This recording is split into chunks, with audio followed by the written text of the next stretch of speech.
So, happy Sunday morning. I'd like to start today's show with a moment of silence I'm not going to participate in that. for my Bengals. Oh, I don't care about that. Rip Bengals. Destroyed. It's Joe over. It's Joe over. It's Joe over. Poor Joey. Poor He's Bengal dead. Nation. He passed. All Now bad. passed. We are in the Jake Browning era now. Yep. Which is a very, very scary place to be. So, do you have any lovely. thoughts on Thursday night's game other than the fact that the season's over for the Bengals? I mean, yeah, season's over for the Bengals, and the Ravens got business taken care of. Basically, there's not really much to say about the game because you really can't judge it from the perspective of the game actually like being what it should have been, I guess, because of Joey's injury and even Mark Andrews' injury early on. So, Yeah, I mean, that was a I big guess one. just simply put, Ravens got job done. Bengals, your season's over. Basically, face it. Joe Burrow's missed more games since 2020 than Lamar has missed since 2018. So maybe we should saw have that. Maybe we should have that conversation. Obviously, Yeah. Lamar is a little injury prone, and we get that, but it usually comes when honestly, in my opinion, it comes when it matters most. Yeah. So I think Joe Burrow's also getting his stats a little inflated on that because he missed kind of an entire end of the season his rookie year. So Yeah. But, The ACL was a big group of those games. But you bring up a legitimate point about Joey Burrow, and we talk about durability, and I've even talked on the show about durability for Lamar. And Joe's kind of feeling that way now. Yeah. Through the first few seasons of his career now is like, dude, can you stay on the field, right? So the Bengals have a really tough schedule. They've got a couple winnable games if they can find an answer at quarterback. I know they have A.J. McCarron on the roster now. oh my gosh, Like, back from the blast from the past. dude, And he played decent when he was a backup there. dude. Ended up getting signed by somebody and kind of getting a shot, didn't he? Or something? Yeah, you didn't even get to it was either the AFL or not AFL. I think he's in the CFL. He came from Canadian football. Well, I think he also had a shot in the XFL. I think I remember watching him, or at Yeah, least in like something like that. Yeah. something like that. But so he's back on the sideline. He wasn't dressed Thursday night. Probably, yeah. thank God. But either way, that's not the answer. Man, it sucks that it's not Carson gonna Wentz be- got signed. It's not. You're right. It's not going to be good enough in the AFC North to do much of anything. I think they'll not win a game in the division, and looks like we're going to get a top 10 draft pick. I think. You guys might beat the Steelers next week. That seems like a game the Steelers would lose, but That's a big fat hell no. yeah, we did it before when we were in that 11-0 season. And You are lost to, you are the anti-homer. Like you never want to pick the Yeah, I Steelers. don't because I hate him. I hate that I have to root for him. Anyway, Well, the Ravens stay in control of the AFC North, out in front. Got the win before the weekend on Thursday night. Are they going into a bye now? Because they haven't had their bye week yet either. yeah, they have to have their bye. Yeah, so they may be going into a bye week after this, which is extra long break, extra healthy Ravens. Bad news for the Steelers and Browns. So I mean, it depends on where you value it, right? Because at the end of the day, their bye week's late in the year, right? Yeah. And beneficial late bye week.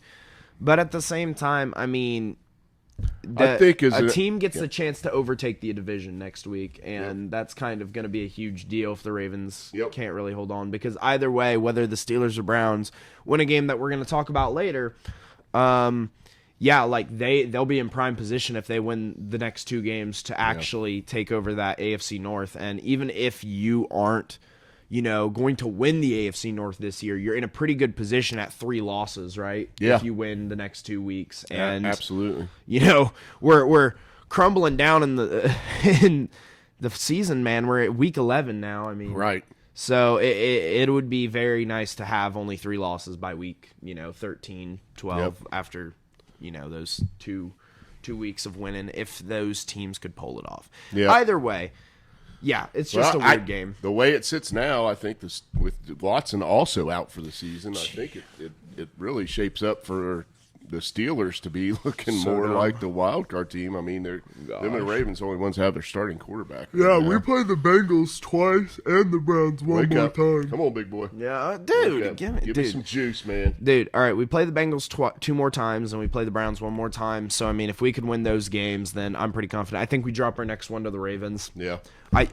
Us going 6-0 into the division would be the funniest thing ever because that would be like there have been I think 4 or 5 teams all time that have gone 6-0 in the division, Yeah. in their specific division, and 2 of them are undefeated teams Yeah. in history. So it's yeah, I don't know about that one. Yeah. Back to Thursday's game just a little bit. I just want to express a little more my disappointment gosh. for the Bengals and for football fans in general because actually that game was shaping up to be pretty good. Yeah, and then it kind of turned into a crapshoot because of Joe Burrow's injury. Yeah. So.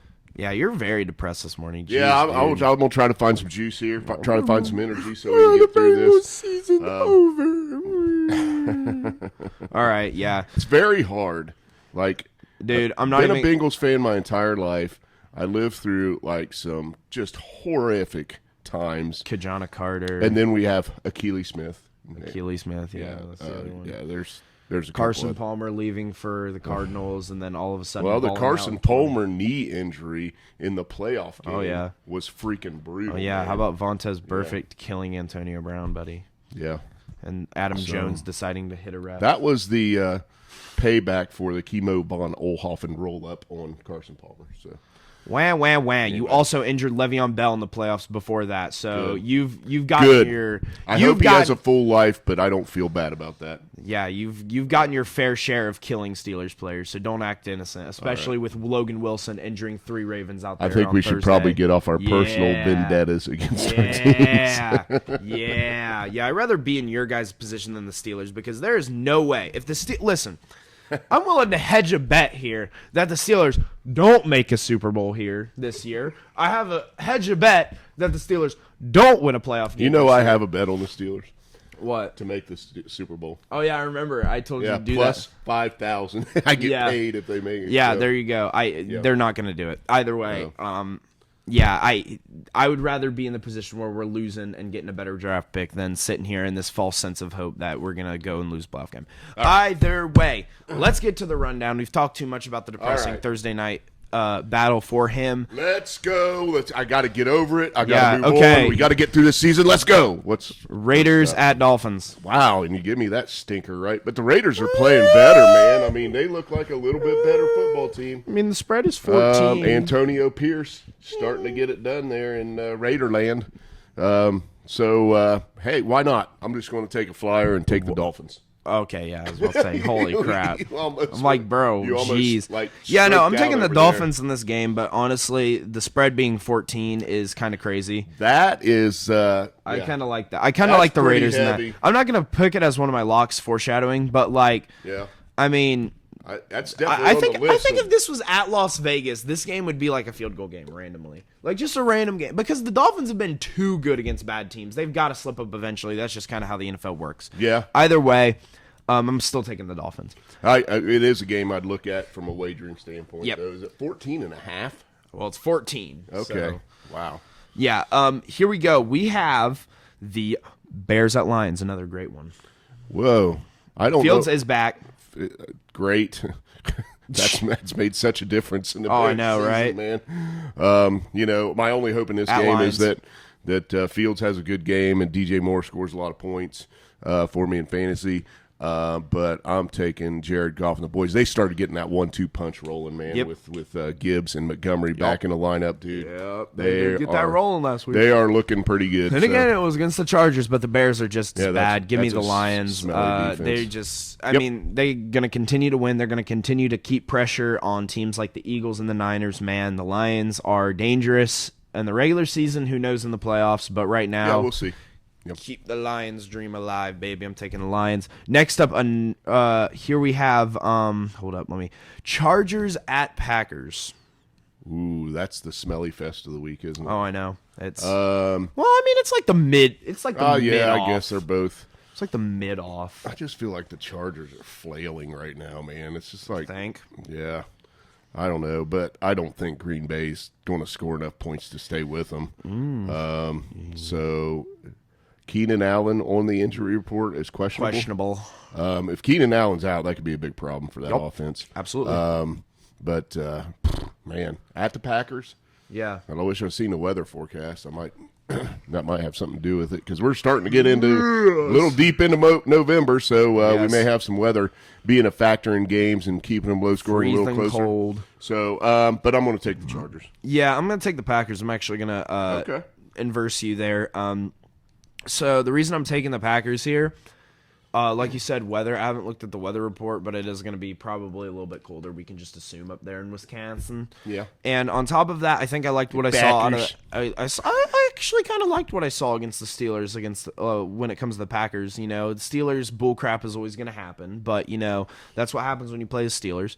But also, just the fact that the Chargers are losing wide receivers left and right this season. Joshua Palmer on IR. You have Mike Williams, who was out for the season very early. Yeah. They are struggling, and Brandon Staley cannot get a defense together. Yeah. So I'm gonna take the Packers there and think that Brandon Staley actually might get fired if they lose that game. Well, he should. Yeah, he should have been fired 2 years ago. Yeah. And if Keenan Allen doesn't play, I feel like Keenan Allen has to have 10 catches for this team to win a football game. Absolutely. So. I agree with that. Okay. All right, moving on. Cardinals at Texans. Okay. This is interesting, actually. I think that game almost could have made the list, man, with Kyler Murray being back. And C.J. Stroud. It's a nice little QB matchup, I think, there. Yeah. It's at the Texans. I'm going to just homer this one and take the Texans because of C.J. Stroud. I want to see the kid continue to succeed. I had a lot of question marks about C.J. Stroud coming in the league because he was playing with such great weapons at Ohio State and such a great offensive line. Well, then again, even when you evaluate his film outside of the Georgia National Championship game, it wasn't all that special in my mind. The film was good, don't get me wrong. Right. It was like very accurate. Yep. First round pick worthy, but like number 2 overall pick, he did not look like that in college when it came to every game. But when I saw that Georgia National Championship game, I'm like, okay, no, this guy's real. He could have played in like shorts and a t-shirt. That's how much he got hit. Yeah, he got sacked. He's standing back there patting the football. One time going into the mission game, one sack. Yeah, I was about to say. Going into the mission game. So, and everybody's wondering why he didn't run. It's like, well, he didn't have to, okay? Yeah. So, but he has shown his mobility just a little bit in the NFL. He does have some mobility. He has very good pocket presence, I think. Yeah. And it has the ability to move around back there and extend plays, and he's doing a great job. I'm excited to continue to watch him. I think if I can get a hold of that game on Sunday somehow, that's a game I'm going to watch. Yeah, I'm actually going to take the Texans with you, but I'm going to mention about C.J. Stroud, how you say his pocket presence is great. I actually kind of think this guy is kind of the modern mold of what people really wanted a modern pocket passer to be. It's like kind of the idea of it. I'm not saying he is the perfect representation of what it is. Obviously, I would say in terms of just pure passers, he's not up there with Mahomes or Aaron Rodgers. I know he's hurt, but he's not up there. But this is what the modern pocket passing QB is what they want. They want a guy who can sit in the pocket and deliver the ball under pressure, but at the same time, he has a little bit of mobility to just run around in the pocket just enough to make plays happen. Joey Burrow, good comparison? Absolutely. Yeah. I agree. Yeah. I think you're starting to see that modern architecture of a pocket passer because we can sit here and admit that Joey Burrow is the modern pocket passer. We don't see a pure-blooded pocket passer anymore, like the Big Bens or even if you want to argue the Tom Brady. Yeah. I mean, really. But I mean the Manning brothers. I mean, those guys were kind of statues, man. Yeah, I mean, even then, Tom Brady, I know he never mobility-wise, but, it's like he didn't even have to stand in the pocket that long. He delivered the ball so quick because they did short, little routes. Yep. We're starting to see this development of how to stay in the pocket with deep routes. Yeah. That is kind of innovating the NFL game, and I think C.J. Stroud is a great weapon to have there.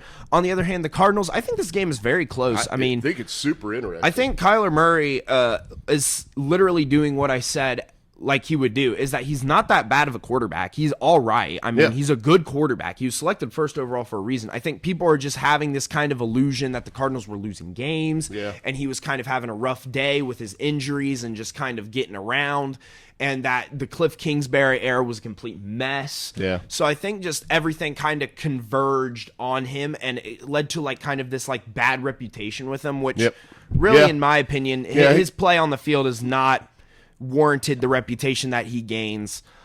Hate from the media. It's just kind of his pick placement, I think. But yeah, either way, I'm still going to take the Texans, but watch out for the Cardinals. Yeah, this game. it's a very, very tough look to prepare for defensively. Yeah. Kyler Murray. Okay. All right. Moving on. This is a really hard game to pick. This is like one of the toss-ups. Almost made our list. Cowboys at Panthers. I laugh at it like I laughed at the Cowboys-Cardinals game earlier this year. Hey, I said that was a game that the Cowboys could lose, and they ended up losing. I still took the Cowboys in that game. This game, Panthers are significantly worse than the Cardinals. I mean, I'm looking through the possibilities in my mind, and I'm like, is there a possibility? Is there a world where the Panthers beat the Cowboys? And honestly, I feel like in a distant reality, actually, yes. I feel like this is a possibility that the Panthers could beat the Cowboys. That being said, I'm still going to go with the Cowboys. Yeah, I'm going to take the Cowboys. I think they get out to a lead, and we know Dak with a lead, when he doesn't have to, force the ball a little bit or anything like that, he just got to manage his turnovers. If they manage the turnovers and just run the offense, dude, you'll be fine. Yep. So, Cowboys. All right. Running up next is a division game between the Giants and the Commanders. I'm going to go with the Commanders here. There's not much to say other than the Giants are, in my opinion, the worst team in the league right now. They really have no hope. You just got to hope that you guys get Caleb Williams or something. So, yeah. I saw a take on one of my sports social media pages that had Tommy DeVito. I need the pen. Had Tommy DeVito plus 275 yards passing. No. Every game, including like Justin Fields and Josh Dobbs and some. Anyway, they've given up 275 yards passing like every game but 3. Well, the Commanders, he said it's kind of a flyer. He didn't say it's a lock. He's a professional bettor. But he said this is one of them, he might want to take a no-sweat bet on or something like that if you have it. He goes, I think it played like plus 500 or something like that. So I would not. I don't think that's a good take. Yeah. I don't think it's a good bet. I don't think he's going to be worth a damn, honestly, against the Commanders. But the Commanders, again, big changes up front, man, in their defensive line. So yeah, I mean, maybe they are a little susceptible. I don't know, but I'm taking the Commanders. I think their offense is the key to this game. I think the Giants' defense has been displayed as terrible throughout this year. And I think other than Thibodeau, the entire defense has been just absolute disgusting puke to watch. And I think you have a team that loves to get a lot of yards and score a lot of points, and whether it be field goals or touchdowns. I mean, well, they've had some success offensively. The Commanders certainly have. But here's the thing about the Commanders is while their offensive statistics kind of rank just slightly like above league average, it's really their pass game. And I think that's where the Giants kind of lack, is that they have a pretty bad secondary. And I know that you say that, DeVito and, they allow 270. I was just sharing a take. I know. I'm not saying to bet that. I know. But at the end of the day, 3 games is what? The Commanders are, 4-5 now? Yeah. 4-5. So that's 1/3 of their games, yeah, right? Okay. That's actually a decent ratio. Tommy DeVito, let's be straight here. I think he listed out some of the quarterbacks they had given up 275 to, and it wasn't like a prolific. Yeah, but Tommy DeVito's arguably down there in bottom 5, actually probably there. Either way, right there with Jake I Browning. think the Giants have no weapons of wide receivers. Their only weapon is Saquon on offense. Their QB is terrible. I just can't We see. said that right at the beginning of the I'm season. going to continue to say that the Giants lose every single last game that they play this season from now until the future. I have no hope in this roster. Yeah. I think they're just one of the worst, and it's kind of being displayed here now, even after we see Brian Daboll's pretty decent coaching season last year. Now we kind of seen how bad this roster really is. But I'm going to take the Commanders there, and I'm going to continue to take every team that plays the Giants. All right. Giants fans. Buccaneers at 49ers here. Interesting game, I think. Boy, the 49ers look really good coming off that bye week, going to Jacksonville. Just smacked them around the yard a little bit. I've been up and down on this Buccaneers team all year. I don't think they have the firepower to go into that defense. I think that defense just got a hell of a lot better, adding Chase Young on the other side of Bosa. And we talked about it a little bit last week, so I won't dwell on that. Debo back in the lineup makes a big difference. Absolutely. I mean, you got Debo, we say it every week, Debo, Kittle, Trent Williams, C-Mac. the star power on and that then roster. Brock Purdy back to I think it was 19 of 26 last week with no picks, couple touchdowns. That's his stat line, dude. Yep. If he's doing that, they're kicking your ass. He's just he's just the modern day system quarterback right there. I'm gonna actually, you didn't actually say your pick. I'm guessing you're going 49ers. Yeah, I'm correct? taking 49ers. Yeah, I'm gonna take the 49ers as well. I just think the run game for the Buccaneers continues to struggle. I think that they are just a one-sided dimensional offense, and when you're one-sided dimensional offense, guess what? Good defenses are gonna know your counter, and if you're not Tom Brady, it's not gonna work. I take heart, Buccaneers fans, because you're pretty close though. If you can fix that run game, I don't think you guys scrap Baker, man. I think Baker's kind of he needs to be there at least. You guys aren't going to compete in the next couple years because clearly I think it's something wrong with the coaching, so you're going to need to go on a coaching quest, and those can either build your team up in 2 years or completely crumble your team in 2 years. So it's very important that you get that done. But in my mind, I just think that Baker is kind of at least a quarterback that you have to have for a transitional period. He's a solid guy. Reliable is the word that comes to mind. Yep. And I think, obviously you guys are recovering from putting all your chips in on Tom Brady. Hello, Kane. But obviously, if you look at them last year, they were kind of I think they finished 9-8. Yeah. Their offense was still one-dimensional. It was just that Tom Brady is a little bit better of a quarterback than Baker Mayfield. 9-8, 10-7. I think they're very close to that. Yeah, and I think Tom Brady I don't think 9-8's out of the realm possibility for him this year. I think they're 4-5 right now, right? Yeah, but either way, I think it's definitely the coaching needs to figure out that run game. It's very, very bad. But I'm going to go with the 49ers continuing to be on the up. Yep. Sunday Night Football is next up. Let's go. Vikings at Broncos. Hot Vikings, hot Broncos. Oh, both teams are hot. And it's at Denver. Yup. Gosh, I think Denver could win this game, but I refuse to take Sean Payton. So Good. So, and I actually like Josh Dobbs' story. Kevin O'Connell's really growing on me. Yeah, he's been pretty solid this and because year. I'm a closet Lions fan, I guess I wouldn't mind seeing the Vikings lose this game, but I'm going to stay with them. It's kind of a feel-good story up there right now. Yeah. Cousins going down, the locker room rallying around, Dobbs having some success as soon as he gets off the plane. I'm going to say the Vikings keep rolling. But definitely could go either way. So we're going to differentiate on this game, too, because I actually have the get it. Broncos. Vikings a little too hot. I said this in the car with him the other day when we were driving down. We were going to go to a little restaurant, eat a steak. Oh, Beast and Bottle, Waverly, Ohio. I'm just giving them a shout-out on the show. Dude. That's a freebie. Dude, Yeah, go so good. Thursday night. Get a steak. So good. It's delicious. Yeah, either way, I was saying in the car, I'm like, the Vikings are a little too hot. I mean, they're a good team. I think they make the playoffs. But, I mean, when you're on like a 5-game win streak, dude, 6-game win streak, that's when you start to be like, it's got to snap. Yeah. Like, not in the NFL. That doesn't last that long. I'm going to take the Broncos here because they're also hot. It's at Denver. And I kind of liked what I've seen out of Russell Wilson all year. And he plays a decent defense. But I think, he actually, takes a little step up here, and the Broncos end up winning this game. So I got the Broncos. I can definitely see it. So. All right. Anyway, we are going on to the Big Five here. So, all right, Big Five. So starting off at our number 5, we were very strapped for games this week. Yeah, actually, we talked about a couple games that could have been interesting and actually got They're just mid, though. Slot. That's the thing, though, and I think the Cardinals. We talked extensively about it. It's like these games are kind of like Cards Texans, right? They don't jump out on you on the page, but they're kind of like, these games are a little interesting. This one is interesting to me, though. Really?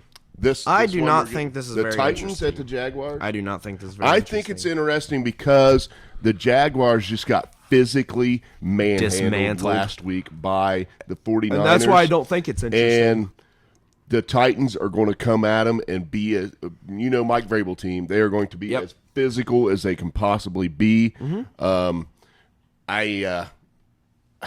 Can the Jags bounce back, man? Do they? If they can bounce back, and Titans aren't a good football team, and Will Levis still starting there? Yeah. Okay, so you got a rookie starting at quarterback.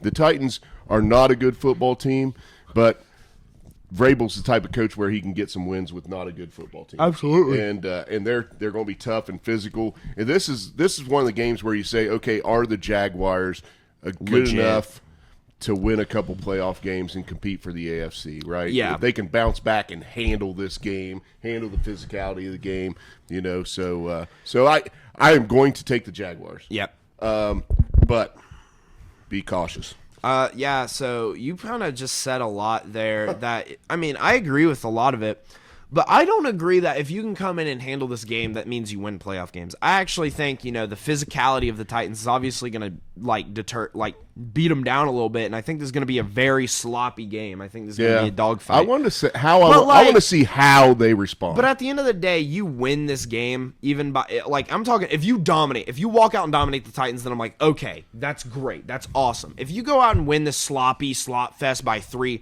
I'm going to sit there and say you just won a slop fest. I get it's physical, sloppy football, but at the same time, the Titans are 3 wins deep, man. They are not good this year. They are bad. Yeah. Their roster is bad. Their QB is and the Jaguars a lot left to be desired. And if the Jaguars lose this game, then it's just going to confirm what I said, that they were frauds. And if they barely win this game, then there's a little bit of a question mark out there.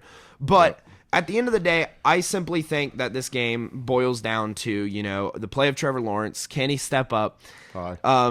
Can he step up in a pressured situation? I think he does, and I think the Jaguars come out and win this game. So, yeah, I'm going to take the Jags as well. Okay. All right. Oh, okay. I didn't know if you had a rebuttal or not. I want to see how the Jaguars respond. Yeah. Are you a tough team?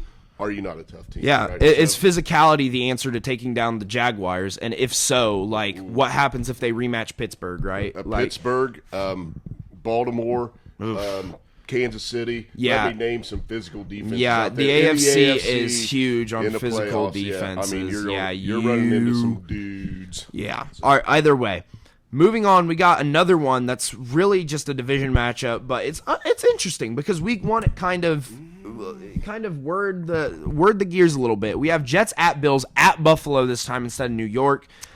This is, I think, it's just a weird matchup because I think it can be interesting, or this could be a Bills domination. We'll see. I think the Bills need to dominate this game, or they'll move to sub 500 if they lose, right? Yeah, they're 5-5.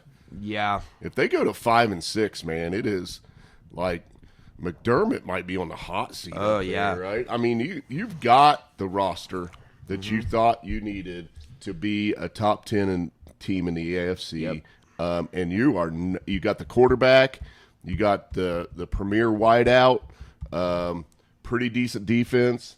You've got all the pieces there, and you're not getting it done. So this is like the heat's on you, Josh Allen, this week, man. You really need to perform at a high level. You are going against a very, very tough Jets defense. Yeah, absolutely. And I think it's going to come down to they're probably not going to have a lot of success running the football because the running back room kind of sucks anyway. Yeah.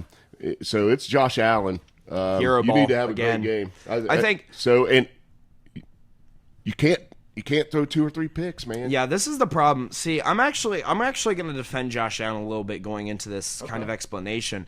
I think after watching film and after looking at the trends of the season, I think honestly, while a lot of this is kind of Josh Allen being kind of a gunslinger, I think this is actually a lot on the Bills. I think what's happening with them is hugely on the Bills and how they're running their offense, because now it's gotten to the point where they're so heavily reliant on Josh Allen that it's impossible for him to be comfortable. Yeah. And players play better when they're comfortable. And I mean, now there's drama in the locker room with Stephon Diggs. Now, everything's going wrong there. What's happening? Well, you guys have relied on Josh Allen to play hero ball too much. You guys have stacked in certain places. You guys stacked your defense because you were like, oh, the offense is okay, while ignoring that your run game and your offensive line was constantly kind of regressing. Yeah. While also Very having much so. a QB who is very, at the end of the day, even without pressure, Josh Allen is very turnover prone. Yep. And he's going to have a lot of turnovers. Yep. So you did not scheme around that. You kind of just were like, let him ball, in my mind. And I think you're reaping the consequences of that now. That being said, I do think the Bills do win this game just because the law of averages kind of plays in my mind. Josh Allen playing like crap against the Jets two week, like, I mean, the Jets might not even score, first off. Every week you have to go into that with saying, are the Jets going to score more than 10 points? We don't know. Sure on the road at Buffalo. But at the same time, the Bills are in a kind of crossroads of the season. This is probably the most decisive and biggest game. They have a late bye week in a couple weeks. Yeah. So if they can just hold on till then, they get rested up and maybe they have some semblance. But other than that, I think they are lucky to be playing the Jets here at home this late in the season. The Jets are so bad, just simply put, offensively, that I think no matter how bad your offense ends up doing, I think your guys are fine. And I don't think Josh Allen throws more than one pick this game because, I mean, he threw 3 picks in the first matchup. Mm-hmm. Do I really think he's going to throw 5 picks even if it's an elite defense against the Jets in 1 year? That's so hard. Maybe, but I love his belief in his arm because he thinks he can get a throw in anywhere, and he definitely has a howitzer. But you unwrapped a lot there when you started talking about the run game and the offensive line. I think that is a huge key to what's going on in Buffalo. Yeah, so I think that's a great point, and that's not something that's going to fix itself. Yeah, I think Buffalo Bills on paper, the roster has been so ravaged by injuries because they've kind of relied on weak, fragile, or old players on their defense because they're a little bit cheaper and trying to save money where they can and trying to like distribute the wealth a little bit as much as they can. But at the end of the day, you look at this offense, you have Josh Allen, Stephon Diggs. Yep. That's it. Yep. Because this offense on paper is so bad, which makes it more amazing. Not a Gabe Davis believer? No, he's just a mid-tier wide receiver. He's just a guy, right? Gabe Davis reminds me. Steve Smith who'd he call Jerry Jeudy just a guy? Yeah, Jag. Yeah, Jag. Yeah, that's what he is. He's a Jag. He's just a guy because at the end of the day, like you put Gabe Davis on a roster and expect him to be a wide receiver 2 with his wide receiver 1 being, I don't know, think of a bad team like. I can't think of anybody, but like genuinely, this guy is not an elite wide receiver 2. He's not Amari a good Cooper. Put him on the Browns. I tell you what, Gabe Davis, mid-tier, 600, 700 yards maybe. Yeah. Like put him on the Steelers. He's a number 3 on the Steelers. Literally. I mean, you put him even as a wide receiver 1. Let's say he goes to the Giants. Are we sure he's going to break 1,000? Like no, no. He's not that good of a wide receiver. And I get like. People take these players like Chase Claypool when he had 4 touchdowns that one game against the Eagles a long time ago. Obviously, that has since passed. Yeah. But people were like, "Oh, this guy's talented," you can see the talent with Chase Claypool physically. But people were hyping him up because he had 4 touchdowns in the game. Gabe Davis got like 4 touchdowns in the game, and all of a sudden people were hyping it up. Not as physically gifted as Chase Claypool. Oh, no. I don't think he's as good. Not as Chase Claypool, but like I just don't think he's as good as people are hyping him up to be. I don't really like him. I think this offense has been very good for what they have, but at the same time, you can't rely on Josh Allen to play hero ball every game. I think the Bills are just a mess, and I think kind of what you said with the Bills peaking has kind of been exactly what you said, but in a different way. Yeah. I think that they have killed themselves internally. And not really just their roster getting older and the AFC getting better, but they have slowly shot themselves in the foot as much as possible. Well, they currently are out of the playoffs, and there's 2 spots open. There's basically. a rung open with the Bengals basically season. Yeah, I think. But if they don't make the playoffs this year, it's this. I think you better take a hard look. I think the wild card though in the AFC benefits them a lot because it is very open. The Steelers have the best spot at 5 right now. They're sitting at the wild card 1. Yep. But everyone can admit when you watch the film, look at the stats, look how they're outgained. They're a week 1 seed, like 1 wild card, and at the same time. Browns just had an injury to their QB, right? Yeah. Texans are still young. They could drop a game against the Cardinals. So the opportunity to sneak into the playoffs is I don't see the definitely Steelers wide. falling apart. Maybe you do because you're just I don't see them falling apart, but I see that they're a weak thing that you can take advantage of to get wild card 5. I mean, they have 3 losses up to this point. Yeah. They could easily lose another 3 games, 4 games this year at any point in time. That's not a crumble. That's just them losing. I can see 10-7. Yeah, so there you go. Either way, moving on. But they'll be in the playoffs at 10-7 in the AFC. I don't even know if they'll get there, but either way. All right, speaking of hero ball, guess who's back for the Rams? Next matchup. Stafford. Seahawks at Rams. Stafford. Pat Stafford, geez. How about this game? Seahawks are a fake record, and the Rams are kind of reflecting probably like maybe a game lower than what the Seahawks should be. Seahawks should probably only have like 4 wins. They're that bad. I think this is a really good matchup on paper. It is. Because this is like deciding kind of, I guess, rivalry terms, but also at the same time, this kind of decides, are the Rams still like decent enough? Are you alive in the Are you playoff kicking race still? at all?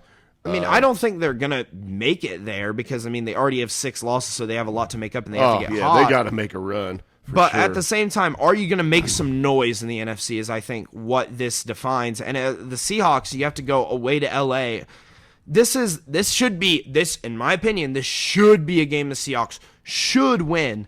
Yep. But if you lose this game, there might have to be some questions about just that offense and how good really is Geno Smith. I know you gave him a big contract, but he's been kind of mid this year. DK Metcalf is not. Where is he? He is absent. He had one decent game, I think, Right. either last week or a week ago. That was not bad. But other than that, I mean, this offense is not showing signs of life, but the defense has looked great. Pete Carroll has taken a defense that last year looked like crap and has kind of rebuilt it into something amazing, and he has 2 elite corners back there in Tariq Woolen and Devon Weatherspoon, arguably 2 top 10 corners in the league right now, and he's added pieces on the defensive line. And I think this defense is starting to shape up like what they want kind of the Seahawks MO to be, or what Pete Carroll wants is an elite defense like he had with the Legion of Boom, while also having a consistent, decent drive down the field offense. I just don't know if he has, honestly, the right weapons around Geno Smith to do that. They have the roster. I mean, they have the Lockett, and they've got Smith and Jigba, and they've got Metcalf, and they've got Walker. I mean, they've got the roster at the skill positions, and I think the reason they're having some success is that defense, though. But the offense is good enough. What you said about the Rams just really resonated with me, which basically you're finding out if there's enough juice here in this Matt Stafford-led team to be something you're going to stick with and build on. Or are you going back to the drawing board? I think Stafford at the end of the day is out of here in a year or two. I think, I mean, like, you want to, I like what I meant by that. And I'm not trying to like kind of interject you for not like quite interpreting, but this is a kind of year where you're still in this transition loose Super Bowl phase. I think the Rams are too old. I think they're too old at this point. I think you have a nice receiving core. But other than that, you don't really have much to build off of. And then to the point of the Seahawks, I don't like. I think the wide receivers could go anywhere and have success other than DK Metcalf. But the huge problem is DK Metcalf's a deep threat. Geno Smith is not a gunslinger. Doesn't work there. I think you have 2 slot receivers when you need a solid midfield wide receiver. And Tyler Lockett can be that sometimes, but he's getting too old. He's getting too old. He's not really that guy. And I think you have Nick Jigba and Lockett are both kind of slots in the NFL right now. They're kind of short route guys. And I think you need a kind of midfield, like getting like 20 yards on a catch. Tight end? Guy. Yeah. Who do they have? Noah Fant? Yeah, just. And he's middle of the road. Noah Fant's never been. He's never been a good pass catcher. He was a hot take early in his career there at Denver. Everybody thought he was going to be decent, but I think he's been relevant just because I think he's kind of come into the league at the wrong time. Because he's not a great receiving tight end, so nobody talks about him. But he's been a decent blocker his couple years in Seattle. And they should be able to run the football a little bit. But, I mean, Kenneth Walker's not. Who are you taking in this game? I don't even know. I'm taking the Rams. We just went around a big old circle. Even off of injury, I'm taking Stafford and the Rams. That's why I'm not. I'm not. I like the secondary in Seattle. Yeah, I agree. You brought that up. And the Rams have to throw the ball 50 times to win. So I don't like that matchup, I guess, and that's why I'm taking the Seahawks. So absolutely, that's fine. That's perfectly fine. Yeah, it's fine. Yeah, it's fine. Daggone right, it's fine. All right, let's move on to. This is a game. I hate talking about them every week. This is a game. Yeah, this is going to be this is interesting. The spread on this is 1. Yeah, this is a slobber knocker. This is AFC North football at its purest, baby. Steelers at Cleveland. They're at Cleveland. They're at the dog pound. Right. Fans are going to be freaking crazy there. Oh, yeah. But at the same time, you can over under on big fights that break out in this game. If there is a walk off field goal, might be at 10. Dude. So either way, this is going to be. I think this might be probably the greatest blood match we've seen all year between two teams. And I think that's what makes it interesting. Of course, these two teams hate each other, Steelers at Browns. Oh, yeah. But I think this is a more matter of the Steelers know they're bad, but they're leaving their false sense of hope, and they're kind of relying on this kind of bend, don't break mentality. Yeah. And that's what they've done all year is bend, don't break. Because everybody looks at them, and they're like, they're 6-3, how? And it's like, because they haven't broken yet. Yeah. They haven't actually freaking crumbled, and it's weird because it's like you look at all the stats, you look at the players, you look at how the offense is doing, you look at the coaching, you look at the drama, and you're like, this team should crack and die. But they're not. Yeah. And at the same time, you have the Browns who are sitting in the same situation they've been in ever since the Ravens have left. Yeah, and the Browns still. I think your fan base, you think you still have hope because that defense is really good. You're not that far off from where the Bengals are right now with Watson going down. He was actually starting to play a little better, manage the game, be fine. He's good enough with that defense. Right. And now you're starting Dorian Thompson-Robinson, which is not where you've been going with this team all year. You were starting P.J. Walker and had the veteran presence, but he was doing okay, right? I think, you know what I mean? Okay, not good, but DTR, here's the bottom line. And this makes this game simple for me. He's a rookie. Yeah, and it's against Mike Tomlin. And it's against Mike Tomlin. And this Steelers defense. That they are like the Steelers defense is like the bully on the playground when you were a kid that just wanted to take your ball away and kick you out of the game. And that's what they do, and that's how they win. They take the ball away. He might be fat and he doesn't play the game well, but he will kick you out because he asserts dominance for no reason at all. Absolutely does. And I mean, one of the best motors in the game's coming at you, DTR. Yeah, Watt, but on the other side of the coin, never takes a play off. Just is fierce. Ooh. God, he just. Is Minka healthy? No, Minka's out still. Minka's still out. Okay, that's a big deal. And Montravius Adams, who has been playing decent at that D tackle position, is out. But Cameron Hayward is back still. So Hayward's back. Yep. It's not like that matters a whole lot. But I'm gonna say here, obviously this is gonna have to come down to defense. No, this is no surprise there. Matt Canada's offense coming out in games like first quarter lately has been actually schemed well. To start the games, he's scheming the offense well. Once it gets a little deeper in the games, he's been kind of ruddled and the offense hasn't looked as good. But at the same time, coming out of games, he's been hot. But this Browns defense, you're not going to be able to come out hot. You're going to have to stay a consistent level throughout this game. We had to have 2 defensive touchdowns to beat them last time. Obviously, though, that was with half a game of Chubb and also with Deshaun Watson. Yeah. But also, to your point, you say that they were doing something with P.J. Walker.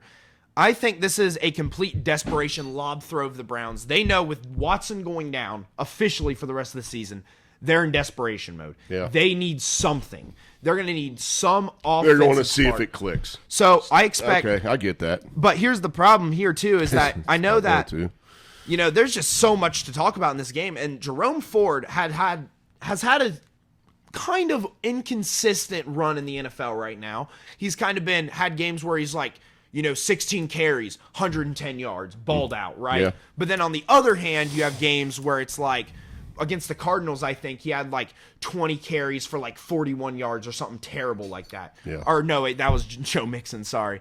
No, but I'm sorry. I was trying to no, but he's had games. Kick a guy while he's sorry, down. I'm sorry. I'm getting my players mixed up. But he's had games where he's also done kind of average. Either way, this is going to have to come down to, all right, can the Steelers scheme well around the run, and is the Browns' defense going to continue to be locked down? Yep. This is a really, really tough game. I think it really does come down to the turnover differential in this rushing game. yards and turnover differential. I think it's can you sustain a drive and run the football? And that's the thing, too, is that the Steelers' run game last week looked pretty dang good. It was better throughout the game. Right. And I think Matt Canada's finally realizing, wait a minute. Maybe all these years I've been using Najee Harris, a guy who's a power back who's 250 pounds, the wrong way. Yeah. Dude, finally waking up to it. Either way, I think that, it's going to be very... big? Huh? Nothing. I said, is Najee that big? Oh, dude. He's a I didn't know that. He's humongous. He's like 243, I think. Derrick Henry? Yeah, I think Derrick Henry's... either way. We have a backfield. Both teams have a good backfield. Both teams have a decent offensive line. The matchup is going to be dependent on, like you said, rushing yards and defense. But I think more particularly if you want to get down to it, it's going to be rushing yards and tackles. Yeah. And I don't mean like tackling as in the defensive tackle. I mean the offensive tackle position. Okay. Because you have to stop the edge rush here. Yeah. Both sides. Oh, yeah. You have a rookie if you're the yeah. Steelers and Broderick Jones. Prove yourself, right? Oh, man. Right. You got your hands We know full. Chooks is bad if you're a Steelers fan. He's not great. Yeah. But he's enough to suffice sometimes. Yeah. But you got Broderick bookends Jones everybody knows about Myles Garrett, but Zadarius Smith on the other side is... and the Browns good. offensive line has retained some injuries this year. It'll be interesting. Who you got? I'm taking the Steelers simply because of the fact that I don't believe DTR can come in and win a football game against this defense. Yeah. I'm going to take the Steelers, but I will say it's because of a lot of different factors. Mm-hmm. But DTR is one of those reasons. But at the same time, in the back of my mind, I do still kind of want to take the Browns, which makes sense why this game is a 1-point spread. Oh, because yeah. at the end of the day, if you really think about it, DTR doesn't have to win this game. I think if you can get the offense, true. if you get the offense to like 14 points, 13 points, maybe 16 points as DTR, your defense can get the rest done. Right? Yeah, it and they're very well be. And I'm Take the hedging under. hedging a bet right now. If this happens, consider it a lock. If it doesn't happen, don't worry about it. First team to 20 wins. No, my bet is going to be forced fumble, Myles Garrett touchdown at some point in the game, and I think that is a very big possibility. I just don't know if DTR can even score. Does Pickett get hurt on that play? Yeah. It seems If Tribbs comes in the game. And we're all down to Lamar as starting quarterback in the NFC North. Either way, this game is going to be good. I'm not saying the Steelers are a lock in any way. No. But I will say that I like them in this game. Okay. All right. And then finally. A game. Woo. Geez, we've talked for 47 minutes, going a little late on the show, but you know what? It's a little windy. It's fine. Because, we should have saved a little bit more time because we have Eagles at Chiefs, the rematch of the Super Bowl here. But not only that, not only is it just the rematch of the Super Bowl, but this is like the two best teams in the NFL. They still look like the two best teams. Oh, yeah. And especially with like Burrow going down and the Bills collapsing in on themselves, the Steelers looking kind of weak, injuries to the Browns, right? Yeah. The Dolphins having not proved themselves against a good team yet. All of a sudden, you're like, the AFC looked like this thing that was going to have parity coming in the season, and now you're looking at it, I'm like... It looks like the Chiefs and Ravens. It kind of looks like the Chiefs, in my opinion, and, too. And I think the Chiefs are here. Yeah. I think the it looks like the Chiefs' division to lose, in my opinion. Conference, sorry. Yeah. But either way... and at the same time, the Eagles are in the same boat. I mean, the Eagles are hot. I mean, obviously, they were helped a lot by the Niners backsliding with injuries and just kind of going on a bad run. And obviously, I think the Niners are still a competitive team. But at the beginning of the season, if you recall, what I said was 50% Eagles, 40% Niners, 10% Cowboys, right? Exactly what and you said. I still think the Eagles still have that slight upper hand over the Niners. I just think too. they're more experienced. I think they have a better QB at their position, which at the end of the day, in football games, you can't deny it. A better QB. Yeah. Usually, when the going gets tough, the chips are all down. You can rely on Jalen Hurts a little bit more than and they're Purdy. staying healthy. Yeah, I mean, the roster is staying healthy, which we know is huge in the NFL. If both these rosters stay healthy, man, they're going to be right there. They're on a the collision end. course, man. They really are. I mean, the Arrowhead effect in that stadium, and it is such a it's like Philly. It's a hard place to go play. It is so loud in there. Yeah. I mean, it's just I'm gonna take the Chiefs at home. This is valid. I think, Don't bet against Mahomes. Don't bet against Andy Reid. Is a very good philosophy to follow. Dude, I just feel like Taylor Swift effect.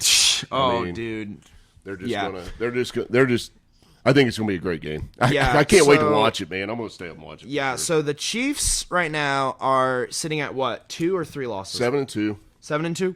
and Yeah. Eagles are 8-1.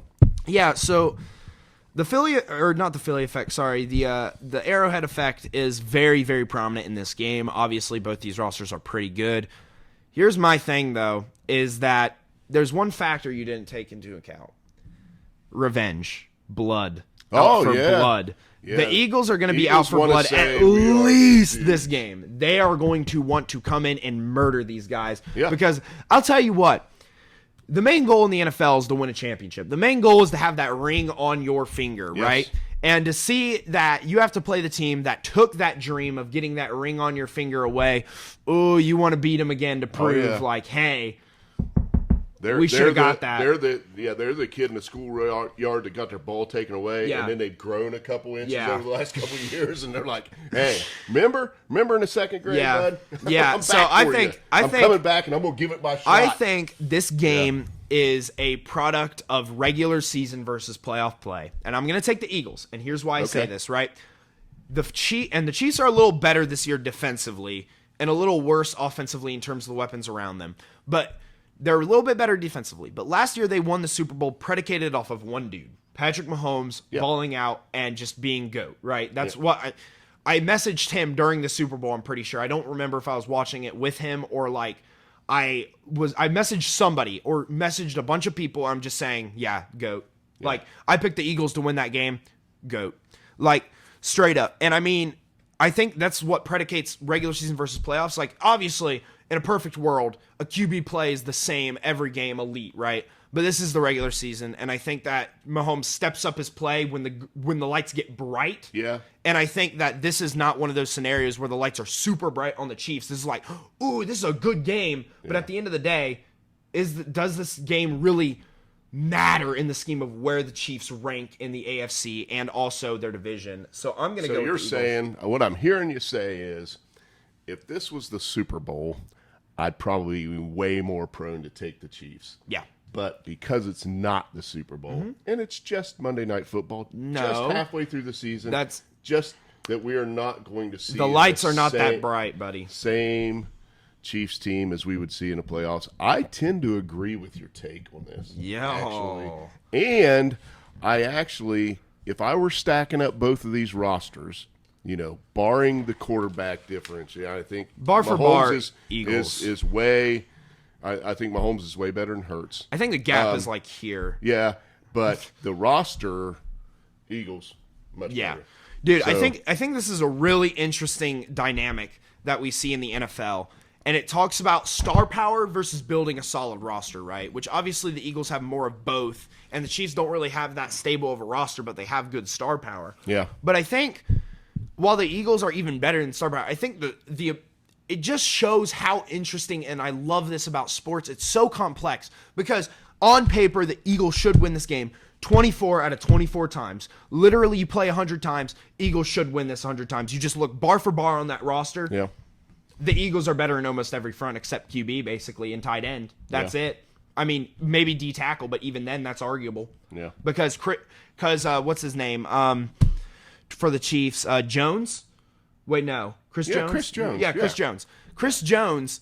Yeah, he's a dog, but they don't have another dog there at D tackle. The Eagles have like 3 dogs at D tackle, dude. Like, either way, on paper, the Eagles should win this matchup every single time. But what I love about the NFL is that Mahomes' gap between him and everybody else in the NFL, and Travis Kelce's gap between the tight ends, and even Jones, just the gap between that D tackle right there, and just the ability of professionals to make plays at random times because they're here for a reason. Yeah.